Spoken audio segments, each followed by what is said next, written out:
Bonjour, bonjour. Voilà. Bienvenue à chacun et chacune. Je vous invite à prendre place et je vous invite à vraiment vous rapprocher vers l'avant.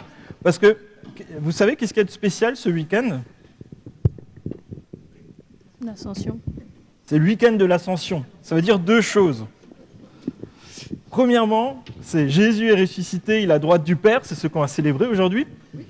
Et que c'est un des week-ends les plus longs de l'année, avec les vacances scolaires.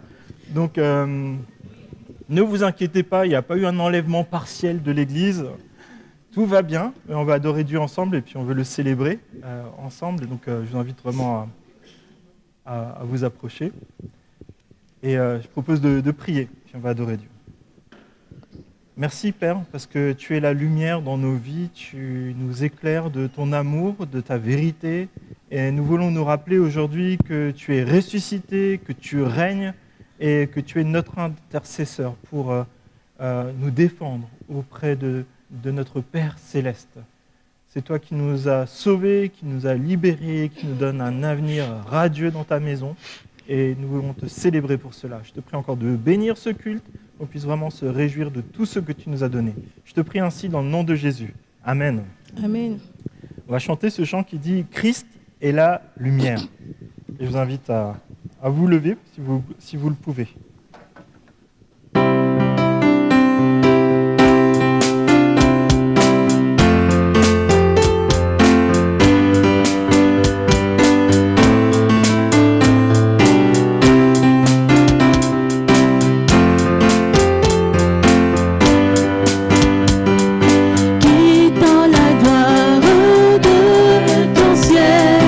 Tu es venu sur terre.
apôtres qu'il avait choisis. Après avoir souffert, il se présenta à eux vivants et leur en donna de nombreuses preuves. Pendant 40 jours, il se montra à eux et parla de ce qui concerne le royaume de Dieu. Alors qu'il se trouvait en leur compagnie, il leur recommanda de ne pas s'éloigner de Jérusalem, mais d'attendre ce que le Père avait promis, ce que je vous ai annoncé, leur dit-il. Car Jean a baptisé d'eau, mais vous, dans peu de jours, vous serez baptisés de Saint-Esprit. Alors que les apôtres étaient réunis, ils lui demandèrent « Seigneur, est-ce à ce moment-là que tu rétabliras le royaume pour Israël ?» Il leur répondit « Ce n'est pas à vous de connaître le temps ou les moments que le Père a fixés de sa propre autorité. Mais vous recevrez une puissance lorsque le Saint-Esprit viendra sur vous, et vous serez mes témoins à Jérusalem, dans toute la Judée, dans la Samarie et jusqu'à l'extrémité de la terre. » Après avoir dit cela, il se leva dans les airs pendant qu'ils le regardaient et une nuée le cacha à leurs yeux. Et comme ils avaient les regards fixés vers le ciel, pendant qu'ils s'en allaient, 2 hommes habillés de blanc leur apparurent et dirent « Hommes de Galilée, pourquoi restez-vous à regarder le ciel ? Ce Jésus qui a été enlevé au ciel du milieu de vous reviendra de la même manière que vous l'avez vu aller au ciel. » Alors ils retournèrent à Jérusalem, de la colline appelée Mont des Oliviers, qui est près de Jérusalem à la distance d'1 kilomètre environ. Quand ils furent arrivés, ils montèrent à l'étage dans la pièce où ils se tenaient d'ordinaire.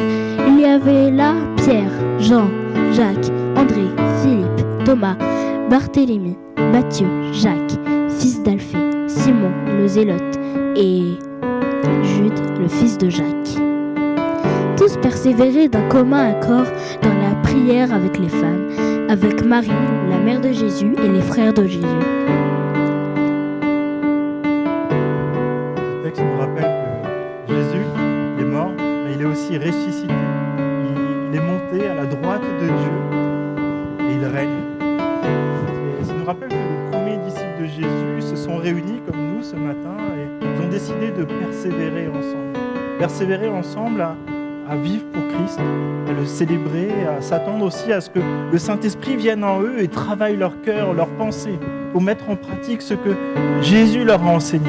Alors nous-mêmes, on n'y arrive pas, mais on a besoin du Saint-Esprit pour cela. Et c'est pour ça que dans ce temps de culte, on veut vraiment faire ce focus sur la gloire de Christ. Et le fait que nous voulons nous aligner sur les sentiments et sur les actions de Christ. Et je vous invite vraiment à chanter de votre cœur, mais en réfléchissant à ces paroles pour être cohérent avec ce que Christ désire de nous. Gloire à ton nom.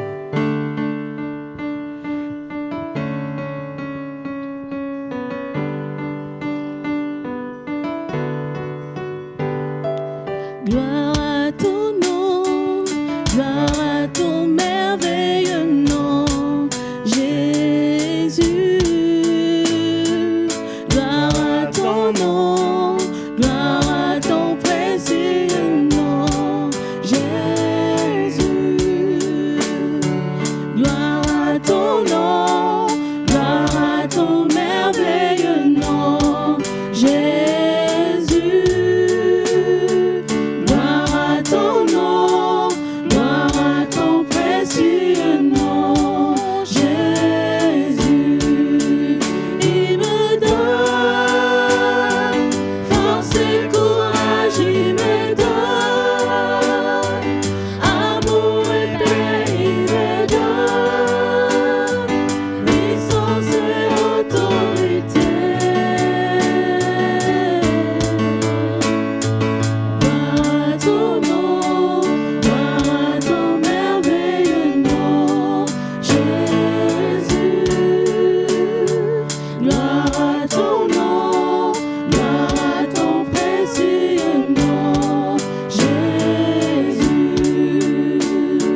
t'offrir, Seigneur, ce que j'ai de meilleur. Je viens t'offrir ma vie. Oui, à toi, Jésus-Christ. Même si je suis fragile, et même si c'est difficile, je chanterai gloire à l'Éternel. Je chanterai louange à son nom. Je chanterai Dieu, mon essentiel. Je chanterai en l'honneur de son nom.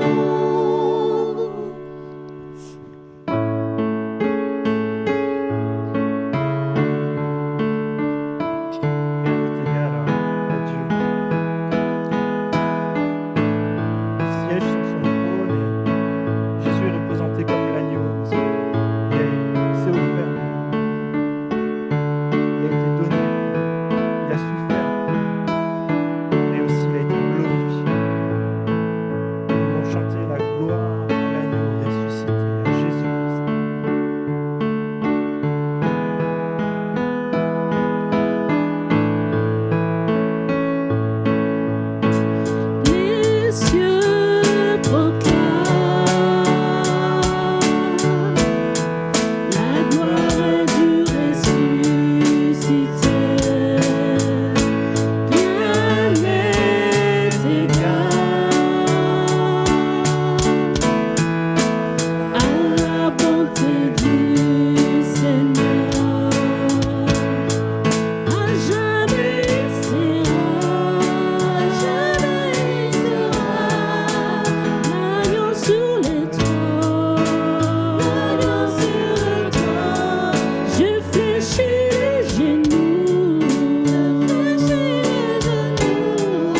Si nous sommes là, c'est pour te rendre gloire à toi, Seigneur, qui a envoyé Jésus-Christ, notre Sauveur et Libérateur, celui qui règne.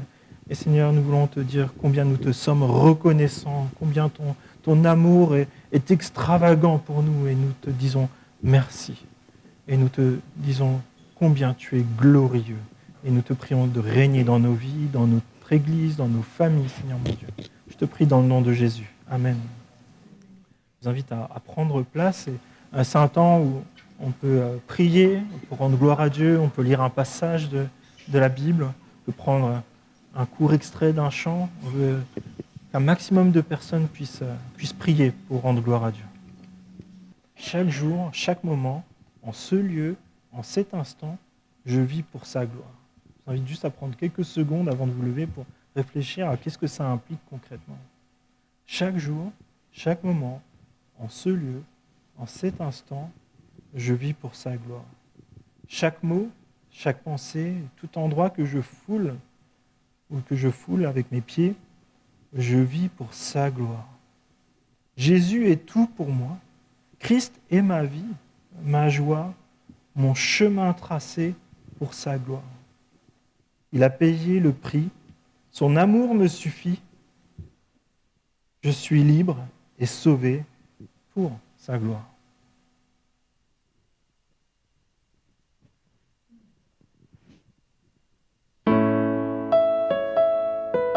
Je vous invite à vous lever.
je vous invite à saluer vos voisins, leur dire que vous êtes contents de les voir. C'est peut-être l'occasion de faire des regroupements familiaux, si vous voulez vous déplacer.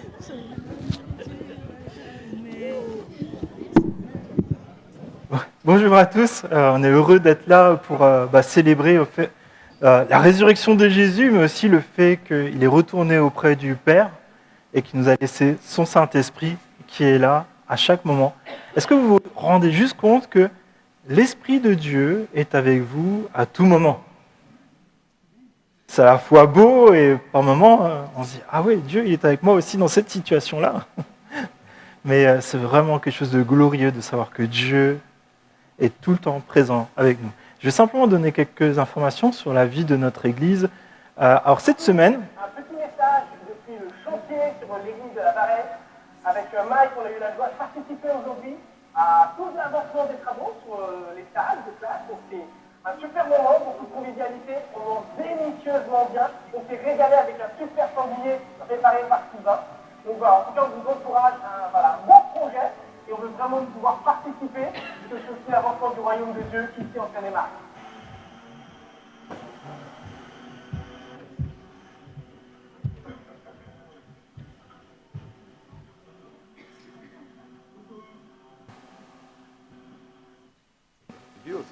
Oui, il y avait de la vidéo, oui.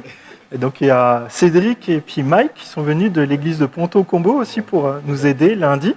Puis plusieurs personnes se sont succédées. Puis, Voilà. J'ai passé encore une bonne semaine, Dieu merci, parce que j'ai eu du renfort. C'était très agréable d'avoir ce bon moment de partage aussi avec Cédric que vous avez vu à l'instant, avec Mike, c'est ça, qui sont venus lundi. Mais alors ça m'a reboosté parce que j'ai vu effectivement cette énergie qu'ils avaient, ces deux jeunes. Alors je me suis laissé embarquer là-dedans, effectivement. J'ai pris un coup de jeunesse dans la semaine avec tous ceux qui sont venus m'aider. Et c'est très, très encourageant. Alors bon, à la fin du culte, vous pouvez faire un tour. Vous allez voir effectivement les places. Maintenant, les classes sont séparées. On voit bien la séparation. Et puis effectivement, là, j'ai discuté un petit peu avec certains de nos jeunes ce matin. Là, je les ai dit, j'aurais besoin d'eux cet été. Parce que c'est à ce moment, ils préparent des examens. Alors je compte sur eux faire que cet été. J'espère qu'ils vont venir et puis pour pouvoir avancer parce que l'objectif, effectivement, pour la rentrée, septembre, si Dieu le permet, et j'y crois. J'y crois. C'est ça. Dieu nous demande de persévérer, il faut croire. Il nous donne des forces pour cela, on y va. Parce que les enfants, ils ont besoin de nous. Les monitrices aussi, il faut quand même penser à elles aussi. Ça va les soulager énormément. Merci encore pour vous. Et puis effectivement, comme on dit, les jeunes et nos chers messieurs et chères dames, prêts pour le combat. On continue. Merci à vous. Donc, ça marche aussi pour les moins jeunes. Hein. Mais c'est encourageant parce que déjà, il y a une petite émulsion quand on se retrouve à plusieurs. Et puis finalement, on voit que dès qu'on est quelques-uns, on n'est peut-être pas 25. Mais vraiment, ça a avancé. Pour ceux qui ont peut-être visité la semaine dernière, allez visiter cette semaine. C'est vraiment encourageant. Je vais continuer. Donc, juste pour donner les explications, c'est qu'en fait, on a cette partie du bâtiment, elle est relativement terminée. Et en fait, on a encore toutes les salles pour l'espace enfance, pour enseigner nos enfants dans la foi aussi, qui restent aménagées, plus encore l'étage pour le travail pastoral. Et donc voilà, c'est un défi qu'on veut soutenir ensemble dans la solidarité les uns avec les autres, en étant solidaires, et dans la prière, mais aussi dans l'action. Aussi, cette semaine, nous aurons les groupes de maison. Donc les groupes de maison se réuniront mardi à Forges à 20h et vendredi à Veneux, Nemours, Varennes et Vulaine. Donc je vous invite à pouvoir découvrir un groupe de maison si vous n'aviez pas encore eu l'occasion. Et l'équipe d'accueil qui se tiendra derrière cette table là-bas vous renseignera pour vous mettre en relation avec les responsables des groupes pour avoir les adresses, les lieux. Aussi,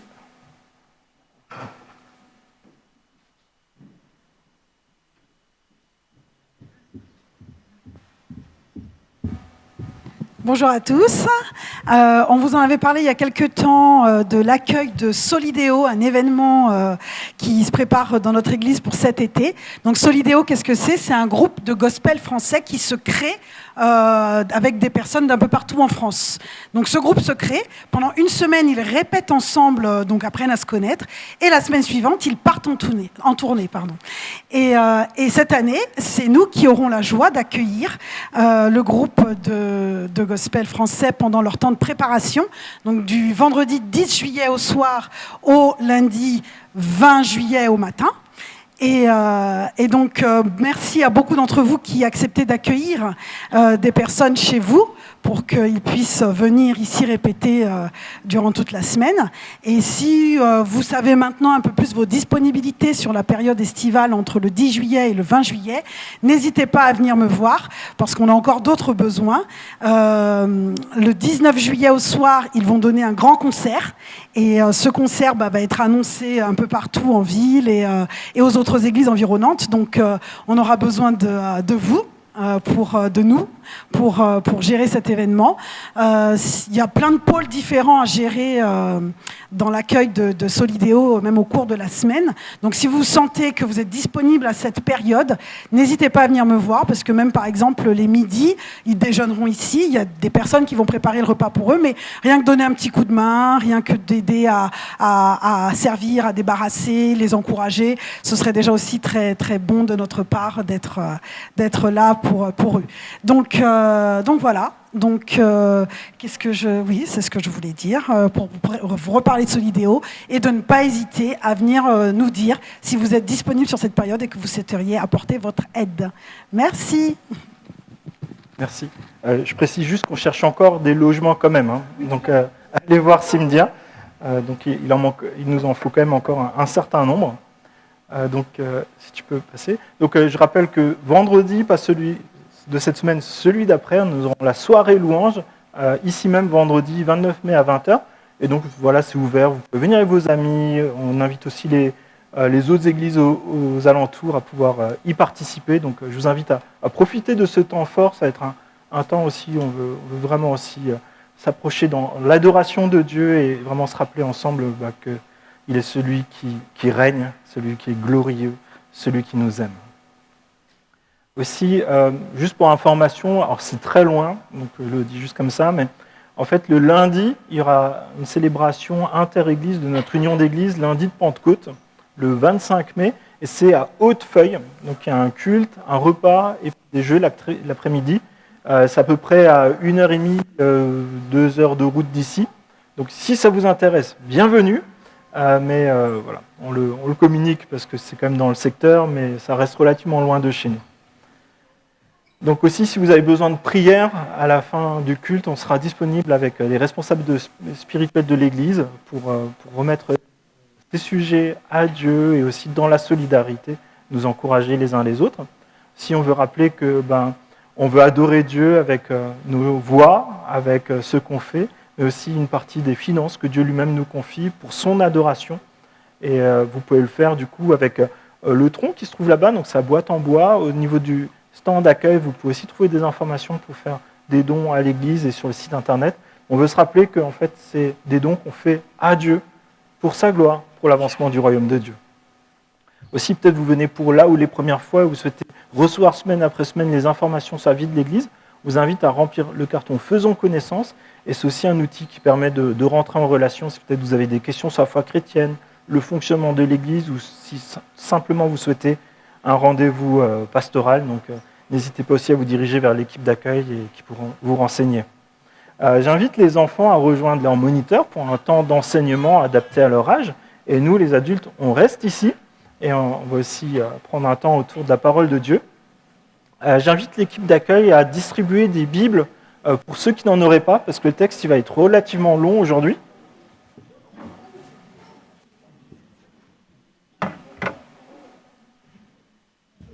Donc si vous n'avez pas de Bible, vous pouvez lever la main, on vous en prêtera une. Si vous n'en avez aucune, on vous en offrira une. Et parce qu'en fait, on va survoler plusieurs chapitres de la Bible et ça vous permettra de vous repérer. Et peut-être, comme on fera des petites sélections, vous pourrez aussi regarder un peu ce qu'il y a au-dessus, un peu en dessous. Donc si vous avez votre Bible, vous pouvez déjà l'ouvrir dans Genèse au chapitre 5. Donc c'est tout au début de la Bible.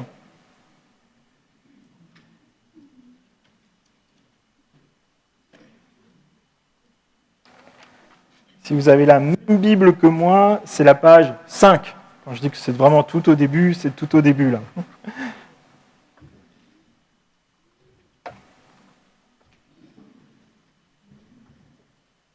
Et je vous invite à la prière. Oui, Père, nous venons devant toi et nous te demandons, s'il te plaît, que ton Esprit Saint nous parle à chacun et chacune ce matin, que nous ne ressortions pas de ce lieu comme nous y sommes rentrés. Je te prie, s'il te plaît, que nous puissions être émerveillés de ta gloire, de ton salut, mais aussi que nous puissions comprendre les mécanismes du péché qui sont dévastateurs, qui détruisent, Seigneur. Mais en tout cela, nous voulons placer notre espoir en toi. Et je te prie que ce texte biblique du message du déluge et du sauvetage de Noé, Seigneur, ça puisse vraiment nous affermir dans notre foi et dans notre vie chrétienne. Je te prie dans le nom de Jésus. Amen. On vit dans un monde où c'est difficile, et peut-être de plus en plus difficile, de garder le cap d'une vie chrétienne authentique. On peut se dire chrétien, mais ce qui fait qu'on est réellement chrétien, c'est qu'on suit Jésus à son exemple dans notre quotidien. Et il y a des défis qui sont là. Il y a des aspects culturels qui changent rapidement autour de nous ces dernières années. Il y a une pression constante de se conformer à ces nouvelles cultures, ces nouvelles morales. Il y a une banalisation du péché. Il y a un rythme de vie qui nous donne l'impression qu'on n'a pas le temps pour Dieu. Et une société qui finalement avance très vite, mais bien souvent sans Dieu. Et parfois, marcher avec Dieu donne l'impression de marcher seul, de marcher à contre-courant. Et parfois, on peut même être seul à marcher avec Dieu dans sa famille, seul à marcher avec Dieu dans son travail, dans une génération. Parfois, on peut se sentir seul à vouloir rester fidèle à Dieu, dans les petites choses, dans les grandes choses. Et le passage qu'on va voir aujourd'hui nous parle justement d'un monde qui s'éloigne de Dieu à toute vitesse, qui s'enfonce dans la dévastation du péché, mais aussi d'une espérance qui est sûre et certaine en un Dieu qui est puissant et qui est sauveur. Et je vous invite à réfléchir, alors qu'on verra ce passage, comment naviguer dans un monde pécheur. Et là, il y a une phrase qui peut nous tenir, Dieu est notre seul refuge fidèle. Dieu est notre seul refuge fidèle. Et on va voir ça sous plusieurs aspects. Marcher avec Dieu au milieu d'une humanité condamnée. Marcher avec Dieu quand le monde se corrompt. Marcher avec Dieu sous le regard du jugement. Marcher avec Dieu dans la tempête. Marcher avec Dieu dans un monde toujours pécheur. Et mes amis, Dieu cherche des hommes et des femmes qui continuent à marcher avec lui fidèlement chaque jour et bien souvent à contre-courant. Marcher avec Dieu au milieu d'une humanité condamnée. Alors, on va commencer par une généalogie. Alors, souvent, on ne sait pas trop quoi en faire. On a tendance à les zapper dans notre lecture quotidienne. Il n'y a que moi. Oui, j'en vois quelques-uns qui sourient mais qui n'osent pas lever la main.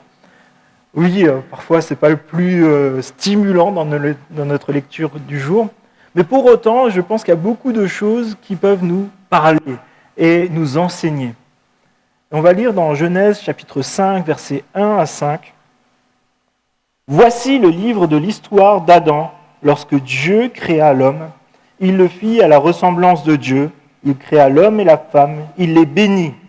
Il appela les êtres humains lorsqu'ils furent créés. À l'âge de 130 ans, Adam eut un fils à sa ressemblance, à son image, et il l'appela Seth. Adam vécut 800 ans après la naissance de Seth, et il eut des fils et des filles. Adam vécut en tout 930 ans, puis il mourut. À l'âge de 105 ans, Seth eut pour fils Énoch. Seth vécut 807 ans après la naissance d'Énoch, et il eut des fils et des filles. Seth vécut en tout 912 ans, puis il mourut. Et vous pouvez continuer cette liste, et il y a le récit d'hommes qui ont vécu, qui ont eu des enfants, puis ils sont morts. Il y a ce leitmotiv, puis il mourut. C'est comme un refrain dans tout le chapitre. Adam meurt, Seth meurt, Énoch meurt, Kénan meurt, Méhalalel meurt, Jéred meurt, Méthushélah meurt, Lémec meurt. C'est pas très encourageant. Hein. Mais pourquoi cette répétition? Parce que tous sont morts. Genèse 5 nous enseigne qu'il y a des conséquences au péché. Dieu avait dit, si tu me désobéis, tu mourras. Et là, ça se produit réellement, de génération en génération. Le jugement de Dieu, ce n'est pas juste une menace en l'air. Quand Dieu dit quelque chose, il le fait vraiment. Parce que le salaire, c'est là. La mort, c'est le salaire du péché. Merci. Les généalogies ne sont pas là pour remplir des pages. À l'époque, en plus, ça coûtait très cher. Donc si c'est écrit, c'est qu'il y a une raison. Il s'agit de personnes qui ont réellement vécu, qui étaient comme vous et moi, qui ont vécu leur vie.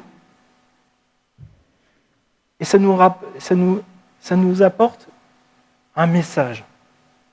Ça nous permet de découvrir qu'il y a une contagion du péché de génération en génération et tout le monde y est soumis. Mais aussi qu'il y a un plan de Dieu dans l'histoire des hommes et des femmes pour qu'ils le connaissent et qu'ils puissent être sauvés. Et sans ces généalogies, on ne comprendrait pas l'origine des peuples, on ne comprendrait pas la lignée d'Abraham, on ne découvrirait pas pourquoi on aurait besoin d'un Messie et de Jésus.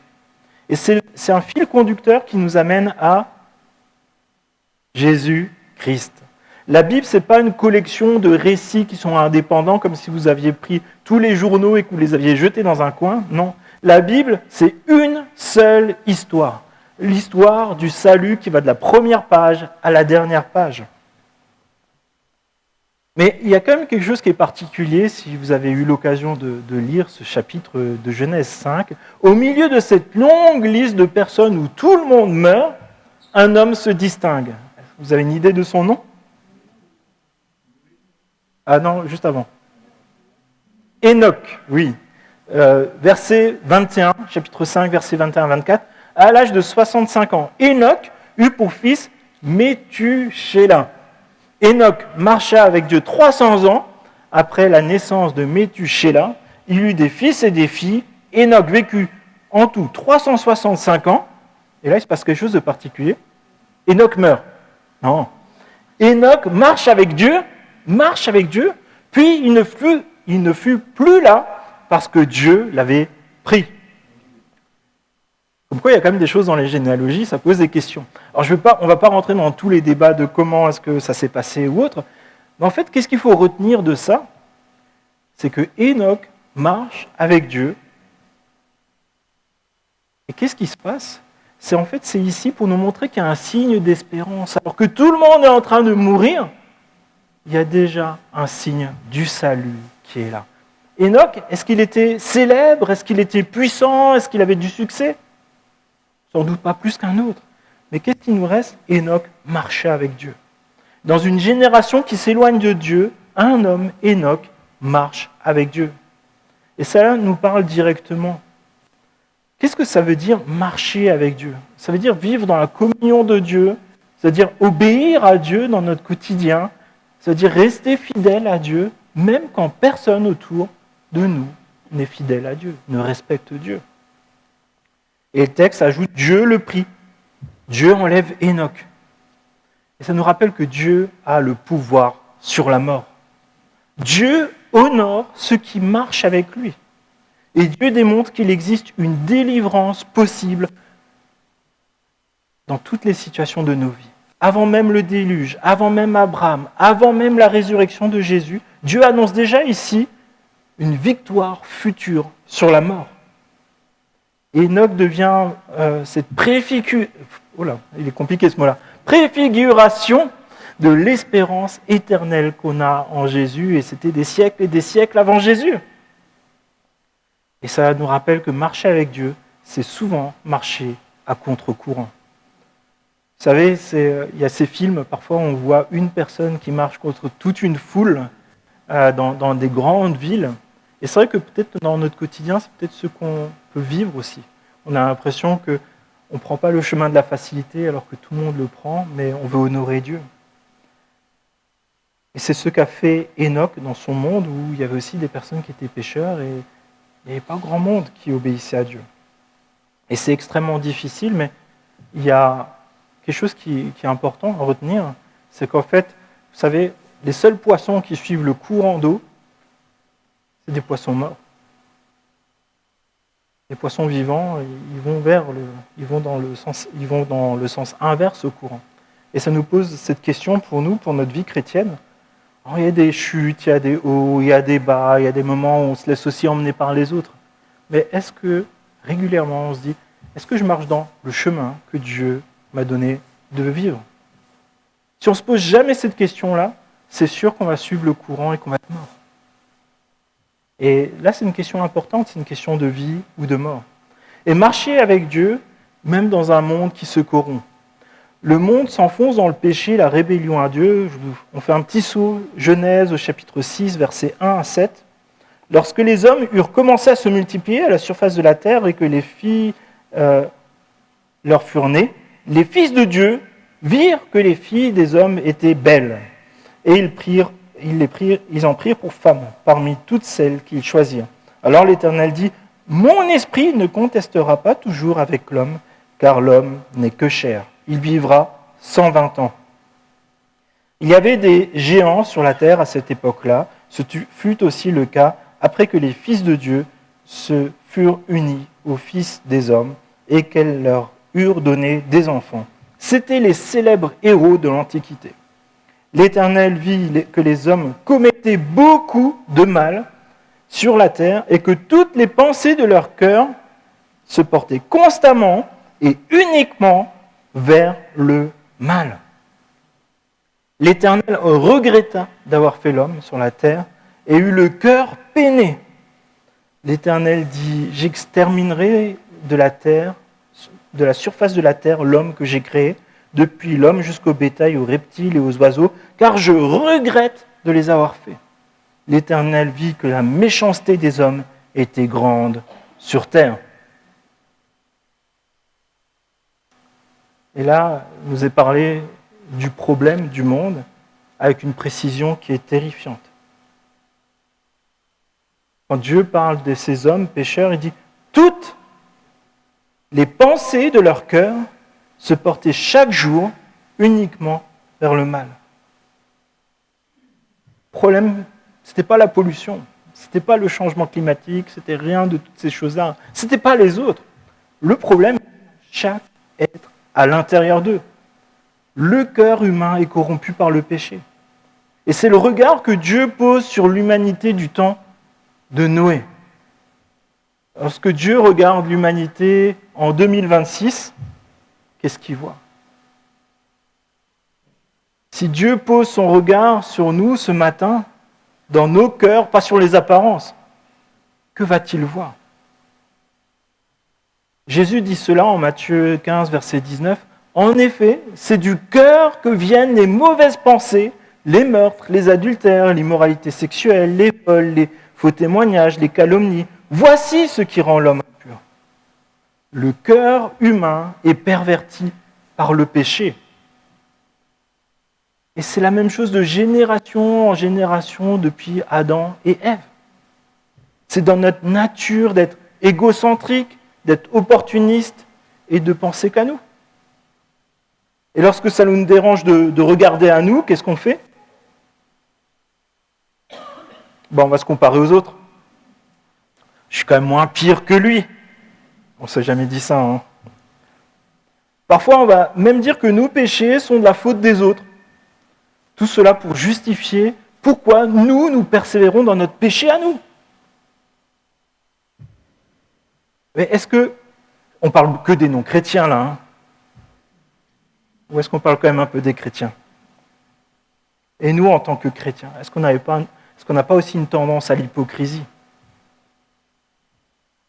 On peut parfois même être enclin à spiritualiser nos péchés pour les justifier. Jésus prend l'exemple en Luc au chapitre 18, verset 9. Le pharisien debout faisait cette prière en lui-même. « Ô Dieu, je te remercie de ce que je ne suis pas comme les autres hommes,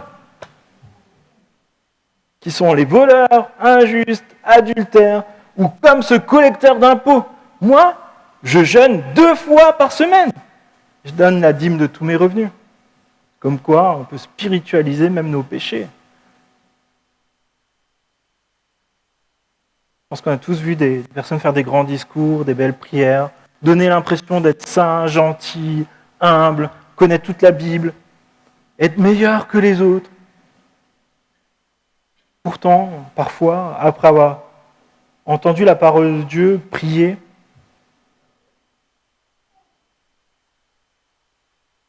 après avoir vécu un culte comme aujourd'hui, avant même d'avoir quitté les locaux de l'Église,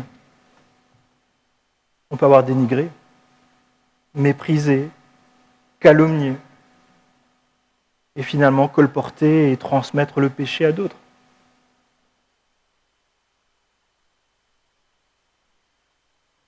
Ce qui est dit par la plupart des psychologues et autres, mais ça vaut aussi pour les chrétiens. Lorsqu'on rencontre des difficultés personnelles, le premier pas vers la guérison, c'est de reconnaître que nous sommes malades. Mes amis, nous sommes tous malades du péché, chrétiens et non chrétiens. Et nous avons tous besoin d'aller vers notre médecin céleste, qui est Dieu, pour un changement de cœur, pour le Saint-Esprit qui vit en nous. Passer rapidement, il y a une question des fils de Dieu qui ont des enfants avec les femmes des hommes. Ça vous intrigue? Quelqu'un a une réponse? Non. En fait, il y a plusieurs théories qui correspondent à ce passage de la Bible. Et on parle des fils de Dieu, parfois on parle des Néphilim. Et il y a plusieurs interprétations. Certains pensent que c'est des anges déchus, des démons. Certains pensent que c'est des personnes qui sont de la lignée de Seth, qui se mélangent à l'humanité corrompue. Il y a plein de théories différentes.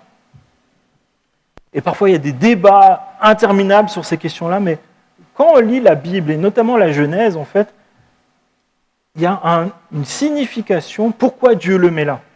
C'est pas pour qu'on comprenne la génétique ou je sais pas trop quoi, ou des questions, est-ce que les anges ils peuvent avoir des enfants ou pas? Qu'est-ce que ça veut dire? C'est des célèbres héros de l'Antiquité, des géants. Et ce qui est dit, c'est que des personnes ont dépassé les limites que Dieu leur a données. Ils ont détruit ces limites, ils les ont transgressées, et la corruption devient totale, au point que Dieu annonce la fin de sa patience. Et finalement, ces Néphilim, ces fils de Dieu ou autres, ça représente toute la puissance humaine, la violence, l'orgueil, un monde qui admire les géants, alors que Dieu regarde au cœur. Et c'est toute une corruption qui s'installe de génération en génération. Puis Dieu, à un moment, il dit « Stop, maintenant ça suffit ». Dieu intervient. Genèse au chapitre 6, verset 3. « Mon esprit ne contestera pas toujours avec l'homme ». Ça montre que Dieu est patient. Dieu utilise de la pédagogie pour nous parler. Mais aussi qu'à un moment, Dieu reste juge, à un moment, il va dire « Stop, maintenant ça suffit ». Dieu est amour, Dieu veut sauver, mais Dieu, il est aussi saint, il est juste, et il avertit avant de juger. Et ce matin, Dieu nous avertit encore, chacun d'entre nous. Et là, dans le récit de Noé, Dieu dit « J'exterminerai de la surface de la terre l'homme que j'ai créé ». Le jugement, il est imminent car le péché est devenu total, sans bride, sans remise en question. Et la question qui se pose à chacun d'entre nous ce matin, est-ce que je prends au sérieux l'appel de Dieu à la repentance? Quand Dieu me dit « Ce que tu fais là, ça ne me convient pas », est-ce qu'on prend ça au sérieux pour changer de direction, demander à Dieu pardon et par exemple, au lieu de faire le mal, faire le bien? Au lieu de dire du mal, dire du bien. Au lieu de mettre des bâtons dans les roues et aider à porter. Ou alors est-ce qu'on a des excuses? Je suis trop jeune, je suis moins pire qu'un autre, j'ai d'autres priorités. Est-ce que ça s'adresse uniquement à nos chrétiens? Non, je ne pense pas. Il y a un récit terrifiant au début du livre des Actes des Apôtres. Vous avez une idée duquel c'est? Ananias et Saphira. Je ne vais pas raconter toute l'histoire, mais en fait, ils ont voulu paraître plus spirituels que les autres, hyper spirituels. Ils ont dit, mais nous, on a tout bien fait. On leur a jamais demandé autant de choses, mais ils ont dit, nous, on a fait ceci et cela. Et ils ont menti à l'Église. Ils ont menti aux apôtres. Ils ont même essayé de mentir à Dieu. Et finalement, ils se sont moqués de Dieu, se sont moqués de l'Église, se sont moqués de l'apôtre Pierre. Et Dieu les a arrêtés net dans leur péché.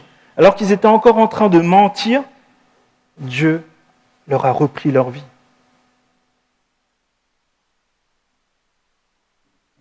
Dieu est saint et il veut former un peuple saint.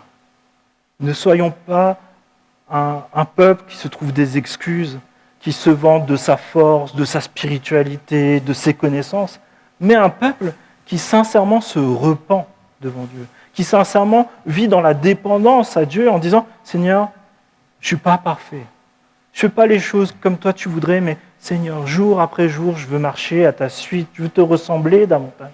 Il y a ce domaine-là dans ma vie, je veux lutter contre avec ton aide, ton soutien, ta force, par ton Saint-Esprit. Place à côté de moi des frères et des sœurs qui vont m'aider. » C'est ça un peuple de Dieu qui veut aller de l'avant. Mais au milieu de tout ce tableau qui est assez sombre, il y a une phrase qui est magnifique.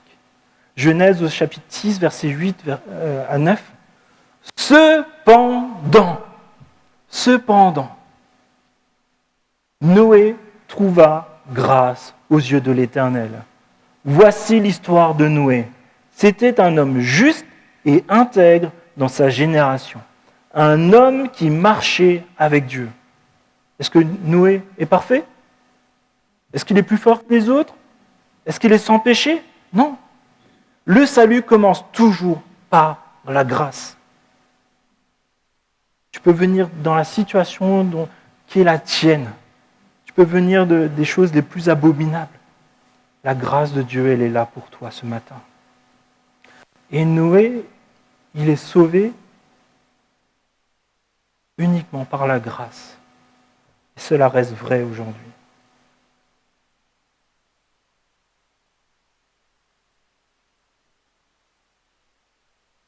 Si tu penses peut-être ce matin que tu es sauvé parce que tu es bon, parce que tu es sage, parce que tu es gentil, parce que tu fais proportionnellement plus de bien que de mal, j'ai envie de te dire ce matin, tu es en grand danger pour ton éternité auprès de Dieu. Ne ressors pas de ce lieu avec ce mensonge. C'est une fausse espérance. Tu as besoin de la grâce de Dieu. Tu as besoin de venir à Dieu parce que Dieu t'aime inconditionnellement. Et il veut te sauver, il veut te libérer, il veut te donner un avenir.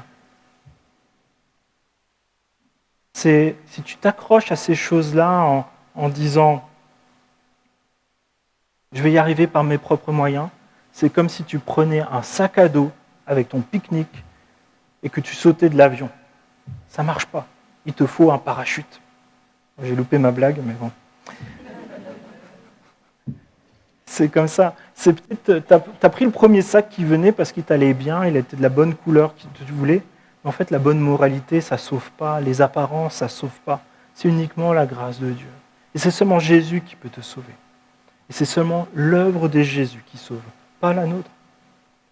Et ça nous amène à marcher avec Dieu sous le regard du jugement de Dieu. Dieu nous aime, mais aussi Dieu nous juge. Chapitre 6, verset 8. « Cependant, Noé trouva grâce aux yeux de l'Éternel. Voici l'histoire de Noé. C'est un homme juste et intègre dans sa génération, un homme qui marchait avec Dieu. » Quel est le point commun que vous avez remarqué entre Enoch, Noé, David ou autres? Ils marchent avec Dieu. C'est des hommes et des femmes qui se conforment au cœur de Dieu. Ils étaient tous pécheurs. Et peut-être certains ont fait des trucs pires que vous, ce que vous ferez dans toute votre vie. Mais la différence, c'est qu'ils se repentent et qu'ils reviennent à Dieu. Et ça nous pose cette question, est-ce que Sylvain, si Dieu il vient me voir et me dit, Sylvain, est-ce que tu marches avec moi? Est-ce que Marcel, tu marches avec moi? Est-ce que cette église marche avec moi? Dans une génération corrompue, Noé marche avec Dieu. Et Dieu te demande la même chose ce matin. Marche avec lui. On vit dans une génération corrompue où le bien est appelé le mal et le bien est appelé Attends, je me suis perdu là. Ok, merci. On est loin de Dieu et nous pouvons aussi, pourtant, marcher avec Dieu. Avec une décision et en comptant sur la grâce de Dieu. Il y a des moments, ça ne sera pas facile, mais Dieu pourvoira. Et verset 13, la fin de tous les hommes est décidée devant moi, car ils ont rempli la terre de violence, je vais les détruire avec la terre. Et là, le jugement de Dieu approche, et tout comme aujourd'hui, le jugement final de Dieu, il est imminent. Chaque jour, on se rapproche de ce jour où Dieu dira, bon là maintenant, c'est définitivement stop. Stop au péché. Mais tout n'est pas fichu. Dieu prépare une solution et Dieu, il prend un bateau, il le jette sur la montagne et Noé monte dedans et c'est fini. Non, c'est pas ça l'histoire. Hein. Dieu associe Noé à son projet. Versets 14 et 15. Fais-toi un bateau avec des arbres résineux, tu disposeras cette arche en compartiments et tu l'enduiras de poids dedans et dehors. Voici comment tu le feras. Et là, je trouve qu'il y a quelques notions fondamentales. Dieu ne fait pas que annoncer le jugement. Dieu prépare un moyen de salut. Dieu associe Noé au moyen de salut. Et aujourd'hui, peut-être tu ne le sais pas, mais Dieu t'associe aussi au moyen de salut pour ta famille, pour ton église, pour les gens autour de toi. Tu as ta part. Et en Romains, chapitre 10, verset 14, il est dit cela. Mais comment donc feront-ils appel à celui en qui ils n'ont pas cru ? Et comment croiront-ils en celui dont ils n'ont pas entendu parler ?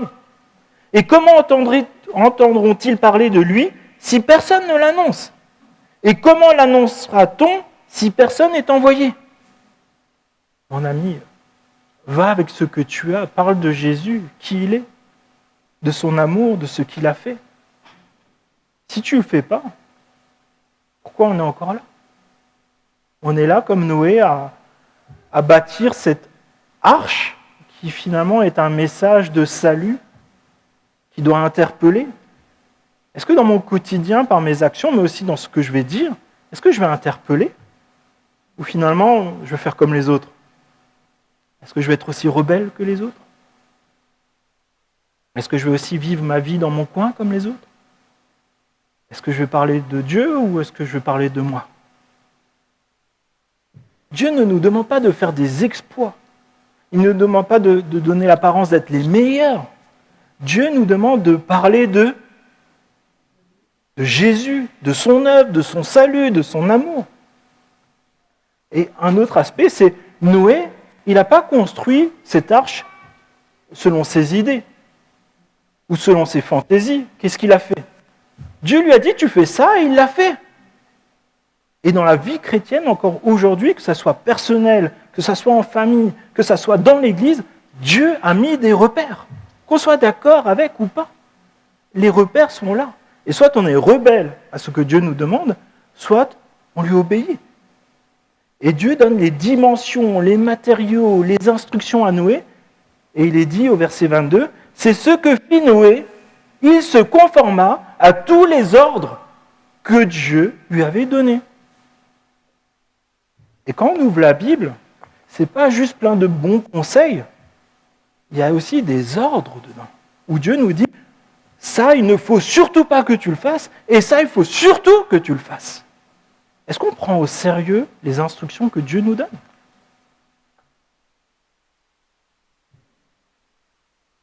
Et mes amis, dans tout ça, on vient avec nos petits moyens, on vient avec nos hauts et nos bas, des jours où, je pense que Noé, par moment, il devait aussi en avoir marre d'aller chercher son bois, de le couper, de le scier.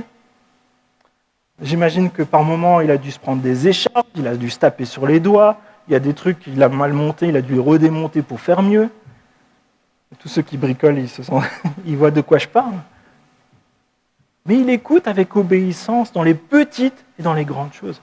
Et ça, je pense, c'est Jésus lui-même qui le dit. Celui qui est fidèle dans les petites choses, il le sera dans les grandes. Attends pas d'avoir des grandes choses pour commencer à être fidèle. Tu vas louper ta vie spirituelle. Tu vas louper ta vie chrétienne. Sois fidèle dans les petites choses quand personne ne te voit. Et c'est ça qui est beau, je pense, c'est un peu comme avec nos enfants, vous savez, ils veulent nous aider, ils veulent porter les courses avec nous et ils ne vont pas prendre le plus petit sac de courses, ils vont prendre celui qui est gros, qui est lourd, et vont être contents de le porter, puis souvent, avec les parents, on tient un peu derrière et puis ils sont contents qu'on le porte ensemble, ils ont l'impression de prendre la charge. Je pense que Dieu fait avec nous. Et il nous montre qu'on peut faire des choses avec lui. Et ce qui est important aussi à retenir dans ce passage, c'est le salut repose sur l'initiative de Dieu. Ce n'est pas nous qui avons dit « maintenant je vais me sauver » ou « je vais sauver les autres ». Non, c'est l'initiative de Dieu. Versets 17 et 18. « Pour ma part, je vais faire venir le déluge d'eau sur la terre, pour détruire toute créature qui a souffle de vie sous le ciel. Tout ce qui est sur la terre mourra. Cependant, j'établis mon alliance avec toi. Tu entreras dans l'arche avec tes fils, ta femme et les femmes de tes fils. » Et Noé a travaillé sans doute pendant des dizaines d'années pour la construction de cette arche. Dans un monde incrédule, peut-être qu'il y en a qui se sont moqués de lui, dans un monde rebelle aussi. Et ce n'était pas facile tous les jours. Il y a eu des moments de découragement, des moments de doute, mais Noé a continué de marcher avec Dieu, continuer le chantier que Dieu lui a confié. Aujourd'hui, ce matin, qu'est-ce que Dieu t'a confié ?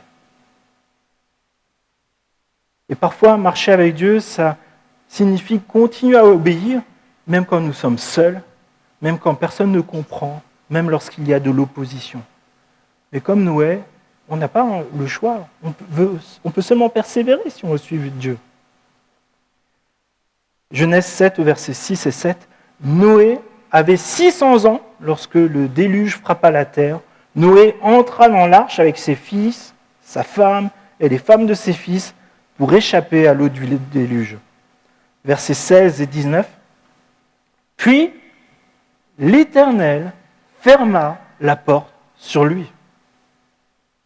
Le déluge frappa la terre pendant 40 jours. L'eau grossit et souleva l'arche, et celle-ci s'éleva au-dessus de la terre. L'eau monta et grossit beaucoup sur la terre, et l'arche flotta à la surface de l'eau. L'eau augmenta de plus en plus, et toutes les hautes montagnes qui sont sous le ciel tout entier furent recouvertes. Noé construit l'arche. Noé participe à l'œuvre de salut de Dieu, mais ce n'est pas Noé qui décide que maintenant c'est le jugement.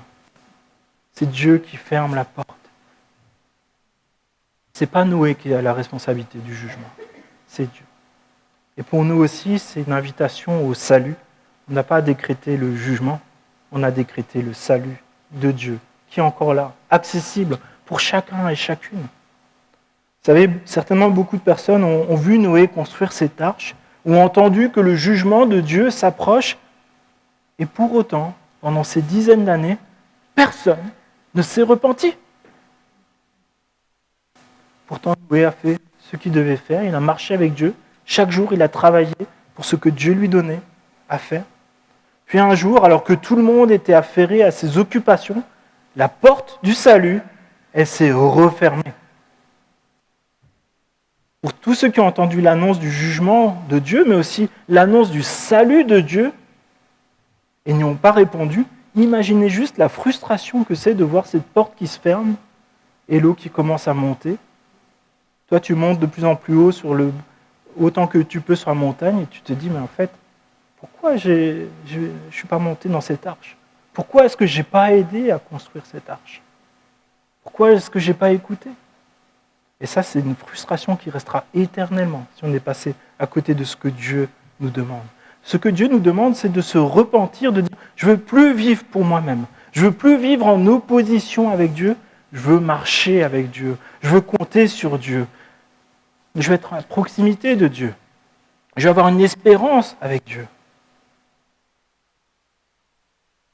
Et aujourd'hui, c'est la même chose pour nous. Nous pouvons nous repentir. Nous pouvons accepter de vivre dans la dépendance de la grâce de Dieu en disant « je vais faire des efforts, mais ça ne suffira jamais. Je veux compter sur Dieu. Je veux être au clair avec Dieu. Je ne veux pas être rebelle à Dieu. Je ne veux pas être dans le jugement de Dieu. » Et le jour où cette porte se fermera, ou ça sera le dernier jour au retour de Jésus, je vais être dans le bateau de Jésus. Et ce matin, si vous n'avez pas encore pris cette décision, je vous invite à simplement faire cette prière toute simple. Seigneur, aujourd'hui, je te donne ma vie, j'abandonne mon péché, je veux vivre pour toi. Jésus a tout accompli et ça suffit pour ma vie. Je veux te connaître toi. Je veux que tu sois mon sauveur, mon chef. Et ça nous pose la question, qu'est-ce que j'aurais bâti dans ce monde ? Toute l'énergie, tout le temps que j'aurais investi pour faire des choses, qu'est-ce que j'emmènerais dans l'éternité ? Certains auraient bâti pour l'éternité, pour le salut du plus grand nombre, pour la gloire de Dieu, et d'autres auront bâti quelque chose d'éphémère, d'égoïste, d'égocentrique, et au lieu d'être pour la gloire de Dieu, pour leur gloire à eux.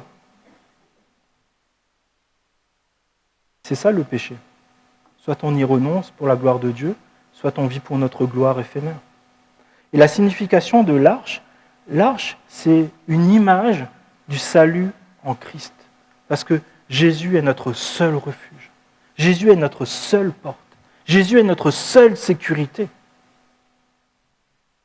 Et Jésus est le seul qui donne les garanties de sécurité pour être sauvé. On peut aller vers des personnes autour de nous, personne ne peut nous sauver, personne ne peut nous donner des garanties. On voit comme le monde est instable. Un jour on dit quelque chose, le lendemain autre chose. Et on voit justement qu'on peut marcher avec Dieu, y compris dans la tempête, y compris quand tout est chamboulé autour de nous, qu'il n'y a plus de repères. Genèse au chapitre 7, versets 23 et 24. Dieu fit disparaître tous les êtres qui étaient à la surface du sol, depuis l'homme jusqu'au bétail, aux reptiles et aux oiseaux. Ils furent exterminés de la terre.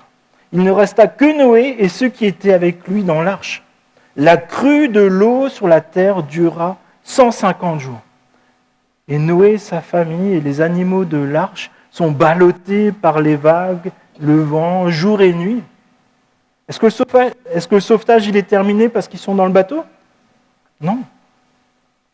Tant qu'ils ne sont pas de retour sur la terre ferme, le sauvetage n'est pas finalisé. Et je pense que ça illustre la vie chrétienne. On a déjà franchi cette porte, on est avec Jésus, mais le monde autour de nous est encore là et il chahute, il est troublant. Et on comprend chaque jour qu'on a encore besoin de Jésus dans notre quotidien. Et ça nous appelle à chaque jour, alors que peut-être on est malmené comme les habitants de cette arche, à faire confiance à Jésus, même si on ne voit pas encore la terre ferme. Mais dans l'éternité qui vient, Jésus nous fait cette promesse. Il n'y aura plus de pleurs, plus de larmes, plus de guerre, plus de deuil, plus de maladie. Mais aujourd'hui, on est encore dans les vagues, on est encore dans les circonstances de la vie. Et il y a des situations où on a besoin de ce verset qui se trouve là en Genèse 8, verset 1. Dieu se souvint de Noé. Qu'est-ce que ça signifie ? Est-ce qu'il avait oublié Noé, puis il a retrouvé un post-it, Noé ? Non. Dans la Bible, se souvenir, ça signifie agir fidèlement. Et dans ce passage, on voit que Dieu met des images qui nous permettent de comprendre comment le cœur de Dieu. Dieu reste fidèle à ses promesses. Dieu se souvient de toi ce matin, peu importe dans la situation dans laquelle tu te trouves. Genèse 8, versets 1 et 3. Dieu fit passer un vent sur la terre et l'eau se calma. Les sources de l'abîme et les écluses du ciel furent fermées et la pluie ne tomba plus du ciel. L'eau se retira peu à peu de dessus la terre, si bien qu'elle baissa au bout de 150 jours. Puis les eaux se retirent, la terre réapparaît et on retrouve ces images de la création, les montagnes, la vie qui reprend. Et c'est comme une nouvelle création, versets 14 et 16. Le 27e jour du 2e mois, la terre fut sèche, alors Dieu parla à Noé, « Sors de l'arche avec ta femme, tes fils et les femmes de tes fils. » Et qu'est-ce qu'a fait Noé en tout premier ? Quelqu'un a une idée ? Il avait construit une maison, il est allé construire un autel en l'honneur de l'Éternel, verset 20. Il prit toutes les bêtes pures et tous les oiseaux purs et offrit des holocaustes sur l'autel. Noé bâtit un autel à l'Éternel. Je ne sais pas si vous imaginez, Noé, il ne sait pas où il a débarqué, il ne sait pas de quoi il aura besoin, il n'a pas encore le strict nécessaire, mais ce qu'il a, il le donne à Dieu parce qu'il est reconnaissant que Dieu les conduit durant toutes ces années, encore tous ces derniers mois, et donne d'abord sa reconnaissance à Dieu avant de songer à construire sa villa, son entreprise, ou peut-être à reprendre une vie normale. Noé adore Dieu, il offre sa reconnaissance. Et c'est ça. Qu'est-ce que nous avons à offrir à Dieu pour notre salut? L'adoration, la reconnaissance.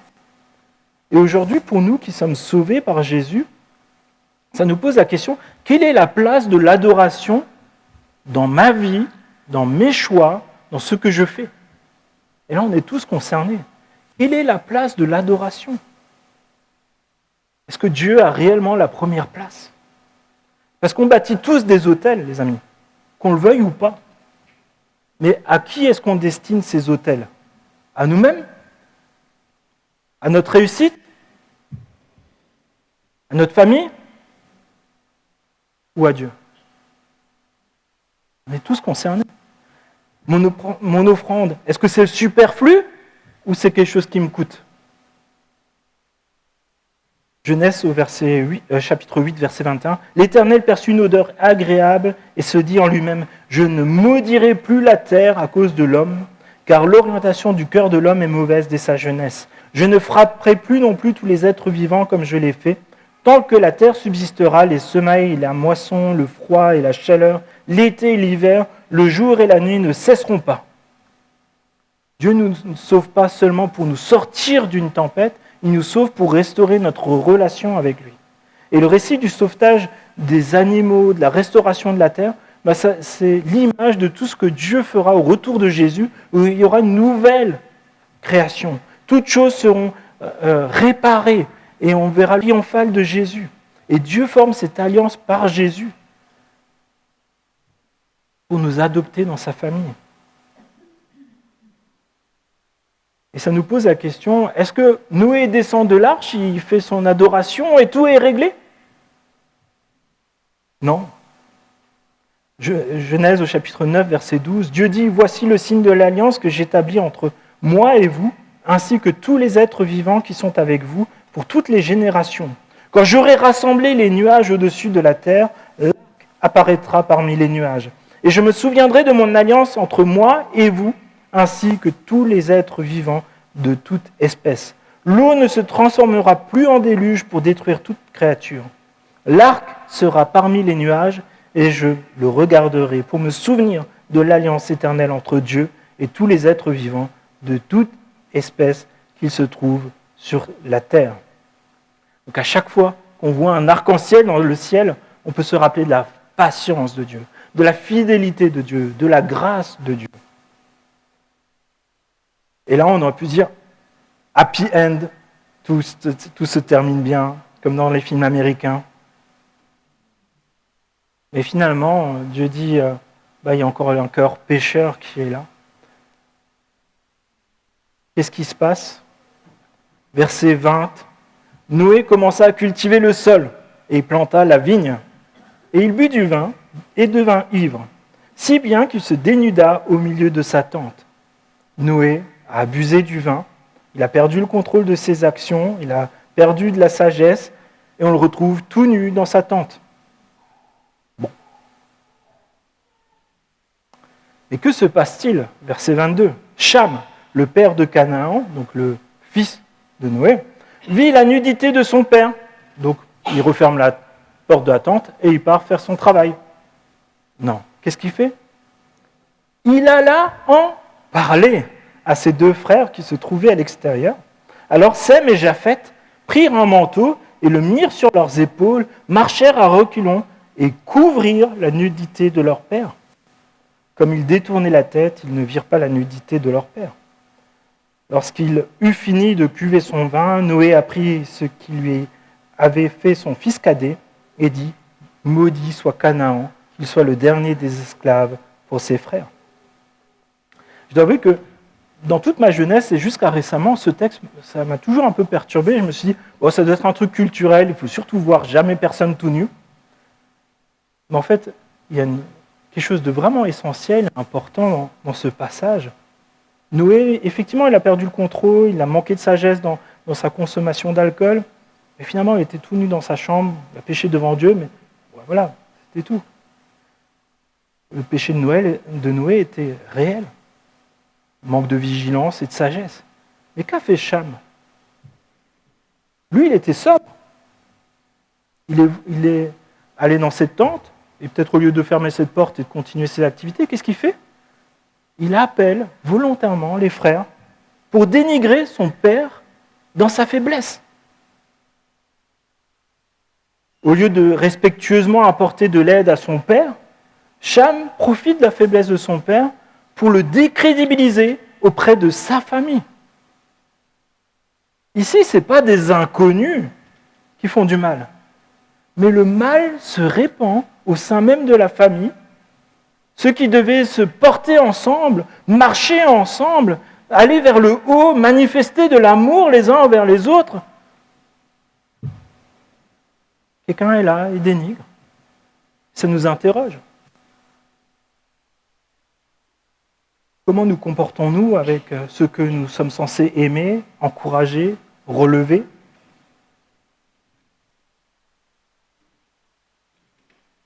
Est-ce que,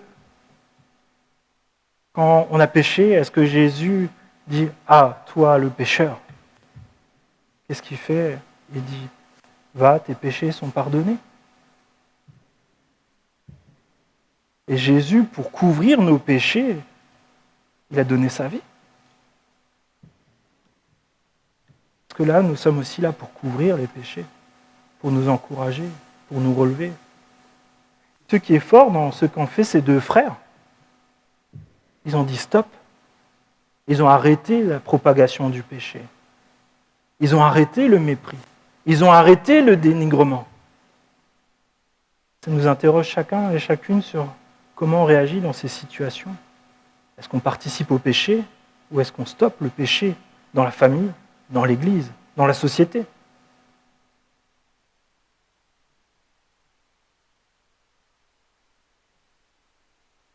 J'invite l'équipe de louange à s'approcher. Que retenir de ces passages? L'humanité est corrompue. Le jugement est réel, mais aussi il y a la grâce de Dieu qui est là. Enoch marche avec Dieu. Noé marche avec Dieu. Nous aussi, nous devrions marcher avec Dieu, même quand c'est à contre-courant. Alors par nos propres forces, c'est compliqué, mais par la foi, dans l'espérance que nous avons aussi en Jésus, nous pouvons être sauvés, libérés. Et dans Matthieu, au chapitre 24, 37 à 39, Jésus dit cela. « Ce qui est arrivé à l'époque de Noé arrivera de même autour du Fils de l'homme.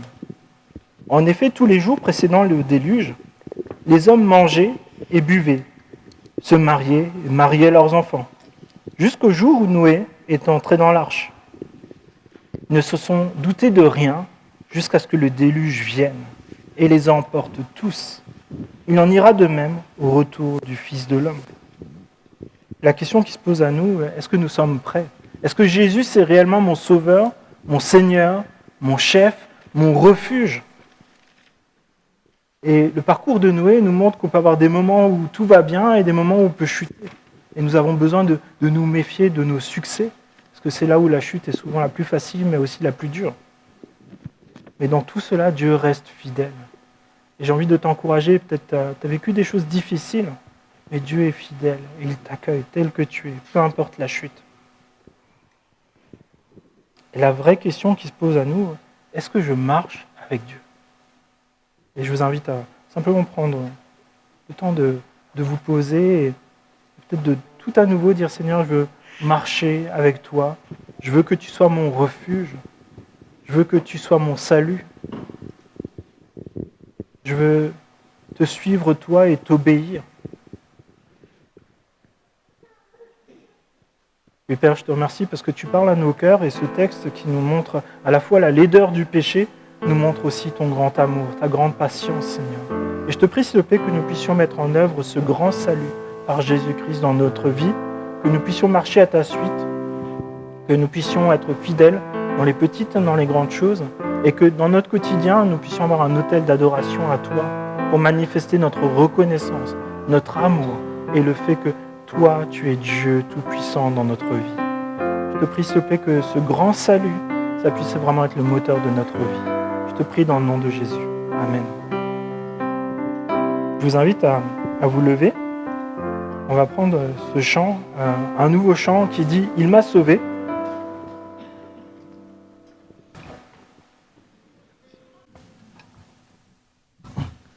On va prendre le premier couplet, puis on va le répéter, comme ça tout le monde aura en tête.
proclame sa victoire.